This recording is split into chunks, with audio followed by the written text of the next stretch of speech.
नमस्कार दोस्तों, आपका हमारे YouTube चैनल में स्वागत है। आज हम एक ऐसे टॉपिक पर बात करने वाले हैं जो हजारों सालों से सिस्टम अपडेट पेंडिंग में है, जाति व्यवस्था। इस वीडियो को पूरा देखो क्योंकि लास्ट में एक ऐसा माइंड ब्लोइंग ट्विस्ट मिलेगा जो तुम्हारी सोच हिला देगा।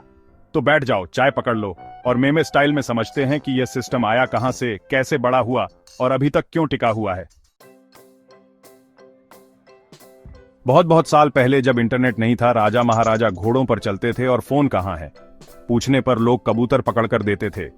तब भारत में एक वर्ण सिस्टम नाम की चीज बनी। इसमें समाज को 4 हिस्सों में बांट दिया गया और हर कोई अपने काम के हिसाब से फिट कर दिया गया।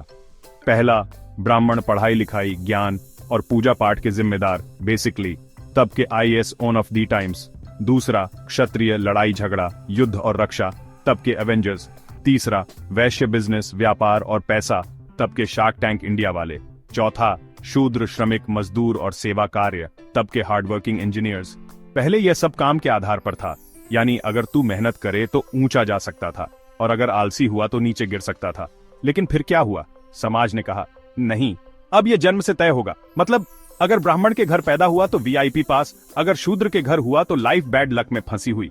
और यहीं से जाति व्यवस्था बन गई, life time membership type system. अब रुक जाओ, आगे बढ़ने से पहले सोचो, अगर तुम इसी सिस्टम में होते तो क्या तुम्हें यह ठीक लगता? ठहरो, जवाब बाद में देना, पहले पूरी स्टोरी देखो फिर डिसाइड करना। समय बीतता गया और लोग बोले, भाई सिर्फ 4 जातियां क्यों, आइए इसे और स्प्लिट करते हैं। फिर क्या? 4 वर्ण धीरे धीरे हजारों जातियों और उपजातियों में बंट गए। ब्राह्मणों में भी सब कैटेगरी, कोई पुजारी, कोई शिक्षक, कोई ज्योतिषी। क्षत्रियों में भी अलग अलग टाइप्स, कोई राजा, कोई सैनिक, कोई जमींदार। वैश्यों में भी स्प्लिट, कोई व्यापारी, कोई किसान, कोई साहूकार। शूद्रों में और भी ज्यादा स्प्लिट, कोई जूते बनाए, कोई कपड़े धोए, कोई सफाई करे। अब हर जाति के लिए अलग अलग काम तय हो गए और फिर धीरे धीरे यह ऊंच नीच गेम बन गया। अब एक सवाल सोचो, अगर तुम नीचे वाली कैटेगरी में होते तो तुम्हें कैसा लगता?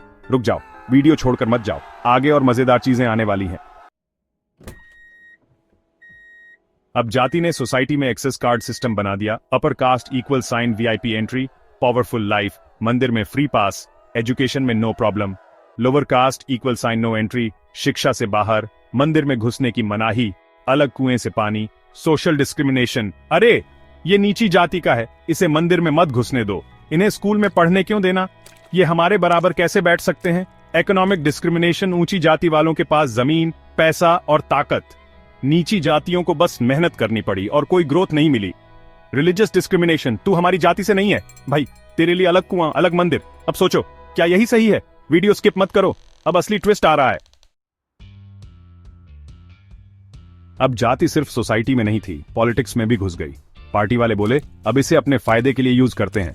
स्टेप 1, आरक्षण का आगमन। SC, ST और OBC के लिए रिजर्व सीटें बनी। पढ़ाई और जॉब्स में मौका मिला जो पहले नहीं मिलता था।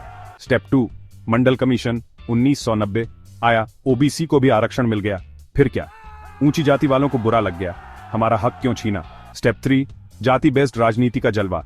अब हर चुनाव में यह फॉर्मूला चलता है, हम यादवों के नेता हैं, हम दलितों के नेता हैं, हम राजपूतों के नेता हैं। भाई अब चुनाव इक्वल साइन जाति कार्ड खेलो, प्लस वोट लो, प्लस सरकार बनाओ। अब भाई 21वीं सदी आ गई, लोग आईफोन खरीद रहे हैं, मेट्रो में सफर कर रहे हैं, स्पेस में जाने की सोच रहे हैं। लेकिन जाति का असर अभी भी बरकरार है। गांवों में अभी भी जाति देखकर शादी होती है। इंटरनेट पर भी लोग लड़ते हैं, मुझे भी आरक्षण चाहिए। जातिवाद आज भी चुनावों का सबसे बड़ा हथियार है। सिर्फ तभी जब लोग एक दूसरे को जाति से नहीं इंसानियत से देखेंगे। जब तू कौन सी जाति का है से ज्यादा तू कैसा इंसान है मायने रखेगा। जब लोग खुद सोचेंगे कि जाति हमारी पहचान नहीं बल्कि हमारे काम हमें पहचान देते हैं। अब आखिरी सवाल, क्या तुम जाति के नाम पर लोगों को जज करना बंद करोगे? अगर हाँ तो इस वीडियो को लाइक करो, कमेंट करो और चैनल को सब्सक्राइब करो। और अगर नहीं तो भाई वीडियो फिर से देखो।